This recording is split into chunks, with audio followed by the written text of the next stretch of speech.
حضرت ابن حجر نے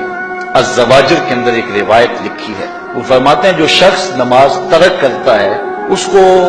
بہت ساری رسوائیاں ہیں۔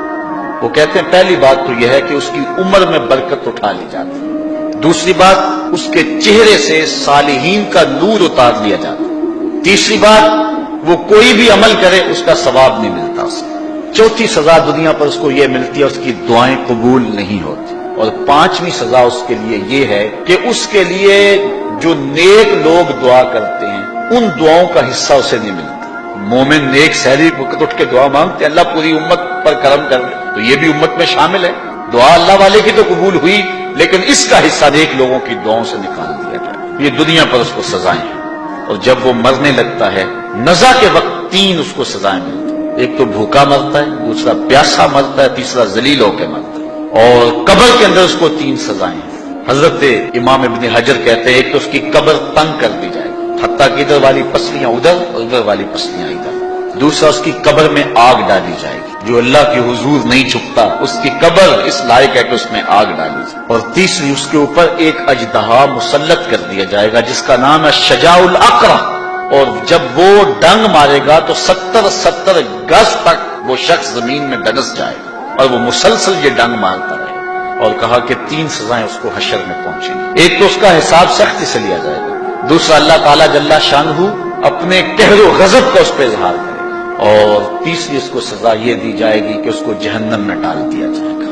میں اور آپ آج کی اس بزم میں یہ پختہ عزم کر کے اٹھیں کہ آج ہم خود بھی اور اپنی اولاد کو بھی اپنے دوستوں کو بھی، میرے والد گرامی فرمایا کرتے تھے جس سے دوستی ہونا اس کی انگلی پکڑ کے دین کی راہ پہ لے آؤ، یہ دوستی کا حق ہے، اس کے لیے آپ بہت کچھ کرتے ہیں لیکن اگر اس کو دین نہیں دیا تو کچھ بھی نہیں دیا۔ کوشش کرو میرا دوست ہو اور جہنم میں جائے۔ والدین بچے کے مستقبل کے لیے کتنی کوشش کرتے ہیں، لاکھوں روپیہ لگاتے ہیں مستقبل ٹھیک ہو جائے، یونیورسٹیوں کے اندر کالجوں کے اندر کتنی بھاری فیسیں بھرتے ہیں، میں نے دیکھا بوڑھا باپ اپنی کمر پہ بوریاں لاد کے مزدوری کرتا ہے، مائیں اپنا زیور بیچ رہی ہیں کہ اولاد پڑ جائے، میاں اتنا کچھ کیوں کر رہے ہو جی مستقبل ٹھیک ہو جائے۔ یہ مستقبل کتنا ہے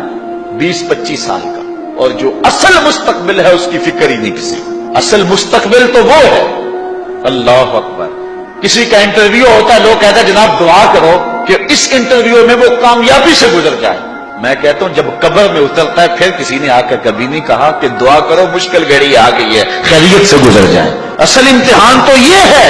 اگر اس امتحان سے گزر گیا تو کامیابی اور بامرادی۔ یہ تھوڑا سا مستقبل دنیا کا، اس کے لیے ہم کتنے پیسے لگا دیتے ہیں، سب کچھ اولاد کو آتا ہے، ہر شے فر پڑھتے اور بولتے ہیں، دعائے قنوت بھی نہیں آتی ہوتی، تو ہم اپنی اولاد کے لیے دین کا تحفہ اس کو کبھی نہ چھوڑیں۔ اچھا بعض والدین کی ایک سستی ہے، وہ آتے ہیں جناب تعویذ کر دو ہماری اولاد نماز نہیں پڑھتی، کہتے ہیں جی ہماری تو چلو گزر گئی، ہم تو نہیں پڑھتے یہ تو پڑھیں۔ میں کہتا ہوں یہ کیوں پڑھیں جب تم نہیں پڑھتے، تم مجھ سے تعویذ لینے آگے ہو جو تعویذ اللہ کے رسول نے تمہیں دیا تھا کہ 7 سال کے ہوں تو پکڑ کے انگلی مسجد کا راستہ دکھاؤ، 10 سال کے ہو جائیں تو مار کے پڑھاؤ، ان کے سینے میں اللہ کا خوف داخل کرو، ان کو قرآن کی تلاوت سکھاؤ۔ علموا اولادکم 3 خصال، اپنی اولاد کو 3 چیزیں سکھاؤ، حب نبیکم، ایک اپنے نبی کا پیار سکھاؤ، وحب اہل بیت ہی، رسول اللہ کے اہل بیت کا پیار سکھاؤ، وتلاوت القرآن، اور قرآن کا پڑھنا سکھاؤ۔ چھین لو سیڑھیاں ان کے ہاتھوں سے گانے والی، چھین لو ان کے ہاتھوں سے ناول اور ان کے ہاتھ میں قرآن دے دو۔ کتنے خوش نصیب دن تھے، گلیوں سے گزرتے تھے گھروں سے قرآن کے پڑھنے کی آواز آتی تھی۔ اس ویڈیو کو شیئر ضرور کریں، ہو سکتا ہے آپ کے ایک شیئر سے یہ بات کسی کے دل میں اتر جائے۔